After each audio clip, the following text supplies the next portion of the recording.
how's it going, guys? Welcome back to another video. It's your host, Rising Oblivion. Today, guys, we're going to talk about 5 things I do not want to have within Shin Megami Tensei 5. So, as you guys know, it is just around the corner. Just a couple months from now, we're going to be getting SMT 5. Finally, we're going to be able to play this game. All these cool trailers and everything have been coming out, and there's still some mechanics and some things that we cannot fully understand about the game just yet, seeing as it's not out. But there are a couple things that I've seen in the past series of other SMT games like SMT 3, SMT 4, and even going to other things like Persona and whatnot. There's some elements now from some of those Persona games being brought now into SMT 5, whether or not you like it or not. It's simply just how things are, but I'm going to be talking about things from the past series of games from the Meg 10 series and talking about what we don't really want to see coming back from those older series. So this list sort of is in a range of importance, I kind of think, going from 5 down to 1, but number 5 here on the list is having no just one certain overpowered thing to level up into. In SMT 3, I've been streaming it a ton recently, and you just see everybody max out their strength entirely and just always build a sort of melee build. It is possible to do like a magic build or put a lot into, vitality to have a bunch of health and then be super overpowered that way, but what I want for SMT 5 is I want it to be able to have a lot of points into just about any sort of skill, just any sort of level up, have it be into any branch of, thing that you want it to be as. Build a character that can be a wide range of things. He could be sort of a overall, all-around good character, making it so that you do not have to spec to just one thing every single time you play the game to know that that's going to be the easiest route. I like knowing that there's some variety with the game. I would like to be able to have a pretty good magic build within SMT 5 and have an easy way to also do that and not be like, well, if I put all my points in strength, I'd be a whole lot better off and this wouldn't be as hard. But I would like to see that within the next game. A good even playing field when it comes to leveling up your character. Alright, and number 4 here on the list is something that's not so much within the Shin Megami Tensei series, it's more within the Persona series, but we still don't know exactly how SMT 5 is going to turn out, how much elements from Persona is going to cross over. It seems like a lot of people are already upset about the stuff that's already came in, but here's what I have on number 4 on my list here, and that is long text scenes without having any dialogue actually be spoken. So this means no audible voice acting or anything, but instead it's just a bunch of text dialogue that you have to keep clicking and clicking and clicking through, or hopefully we have a fast forward option to go through it like something within Persona 5. We know that there's going to be a fast forward thing for animations within battles and whatnot, but I'm not 100% sure what it's going to be like when it comes to actually text from characters. Like I said, the Shin Megami Tensei series typically doesn't have a ton. If you play through SMT 3, 4 might have a little bit more than what 3 does, but there's not a ton of text you have to go through when it comes to dialogue, talking to characters. It's one of those games where you sort of explore the world and you learn the lore that way. You don't have to talk to a lot of people. With Persona 5 and the Persona 4, a lot of the older Persona games, you're stuck within the same location, so you kind of have to have more story told to you, but because you can explore so much within the Shin Megami Tensei games, you don't have to have as much dialogue. But I hope within this game we have more and more voice acted stuff instead of having a lot of dialogue that's long and it's sort of boring, because I know for sure within Persona 5 and Persona 5 Royal, a lot of times I was just completely skipping through dialogue stuff, especially with confidants and whatnot. Thank God there isn't confidant stuff within Shin Megami Tensei, so there should already not be as much dialogue, but I hope if there is dialogue, at least 70 to 75, maybe even 80% of it is all voice acted, so we don't have to listen to a bunch of unvoice acted dialogue, because then it just makes the game super boring and sort of takes me out of the element when it comes to the immersion of everything having to read so much.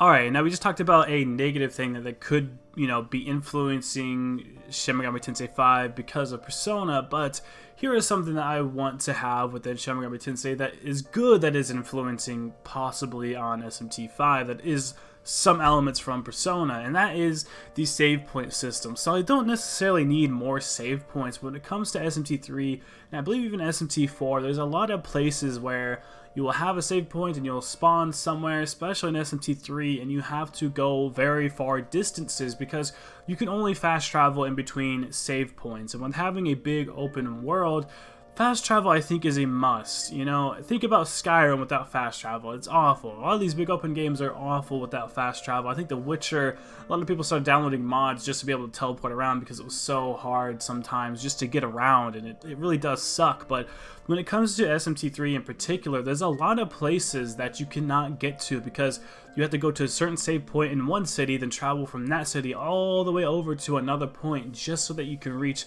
that one place. What I would like to have is have every single save point possibly within SMT5 be one that you could teleport to, or have save points closer to big and significant places so it's easier to teleport to them. This is not really a save point issue, it's more of a traveling issue. Do not make it super hard and make it have to be where I have to do long distances of travel back to places I've already been. If I explored it for the first time, then yes, you want a good long journey to getting to that place. But if I've already been there and I'm having to go back and back to it again, don't make super long distances be something that we have to do. Allow us to actually be able to travel directly to those places if they are significant, and we have to keep going there. Just like how Shibuya is close to, I think, Ginza in SMT3, you have to take this long highway road to go all the way around to get to the Diet Building. If you know what I'm talking about, you get what I mean when it comes to SMT3. Sometimes there's just some spots that require you to travel a lot, and it's sort of tedious, and you can just be like, why not just have a save point there just so we can get there? I think the long travel stuff can be kind of boring. Like I said, the first time you go to a place, having the long travel and the long journey does make sense and it's fun, but we have to do it again and again just to get to that exact same point.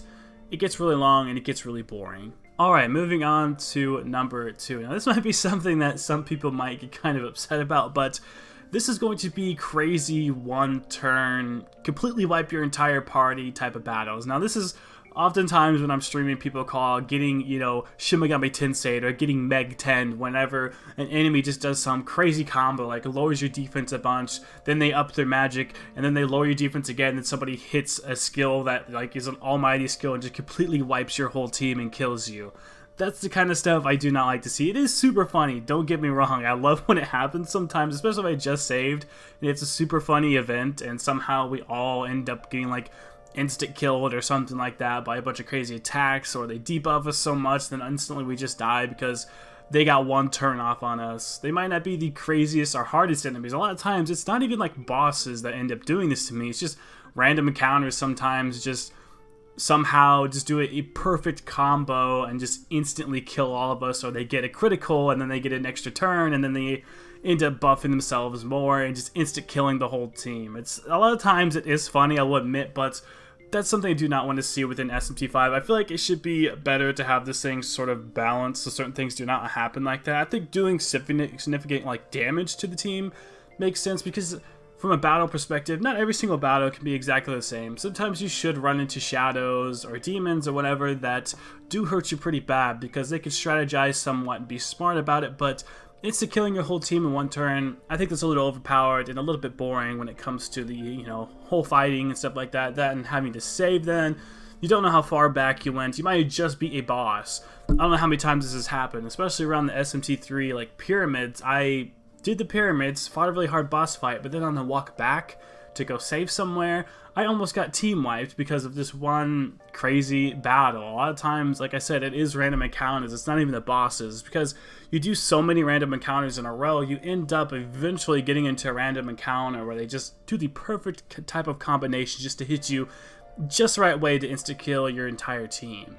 Alright, and this is the last one, the one that I think my friend Kuro or the Midnight channel, he's talked about this before, and that is puzzles within the Meg 10 series. So I'm a person who does like puzzles. I don't think they're too bad if they're in the game, they're done right, but things like the SMT3 teleporting puzzle, some of the stuff in Futaba's Palace is a little bit boring. It's not necessarily that the puzzles are hard, they're just long and they're tedious, because like the SMT3 teleporting stuff, it's not that understanding teleporters is hard, it is that you have to know where every single spot teleports you to, and you basically just have to trial and error over and over again do this. It's not because you have to be smarter to understand how they work, it's that you just flat out have to figure it out, and sometimes they're in mazes, so having long and tedious puzzles is something I wouldn't like to see in SMT5. I don't mind some puzzles, and maybe if it's a super, you know, crazy extra dungeon that has a very crazy reward at it, then I kind of understand that. The Hell Vault in SMT3 is a perfect example of this, where it's like you get 100,000 Maka. Okay, it makes sense why it's a really long puzzle for that, but just to progress the story, you have to do teleporting puzzles and pitfalls and things like that. It's kind of dumb how hard they can end up being and how tedious they can end up, having to memorize entire layouts of places. And in SMT3, there's some spots where you don't even get to use your map to understand where you're going to. Persona 5 Royal doesn't have this problem a lot. P4 I don't think had really any puzzles I thought were too bad. There might have been a dungeon here or there that were kind of like a maze, but the puzzles weren't bad. I think P4 kind of did things really good when it comes to the puzzles. It's not super hard, but it's not super tedious, and like I said, I don't mind having puzzles. I think it'd be a fun, nice little element to add to the game, but when they're super long and they're super tedious, and honestly the reward, the payout for doing them isn't really that great, it can get really boring, and you can end up sort of killing the mood for the game. It ends up making it not so much fun and really slows down the momentum of the game, especially if it is a story thing and you have to get past this puzzle to progress the story. It can really suck, but that's my list of 5 things I would not want to have in SMT5. Hopefully they can improve on these things, if not make them better. If they are going to be included in it, hopefully it's done better. If not, maybe just not have them entirely in the game. I think that's going to be it for now, guys. Like, comment, subscribe for more content. Click the bell to be notified whenever I go live again. As always, thank you all so much for watching.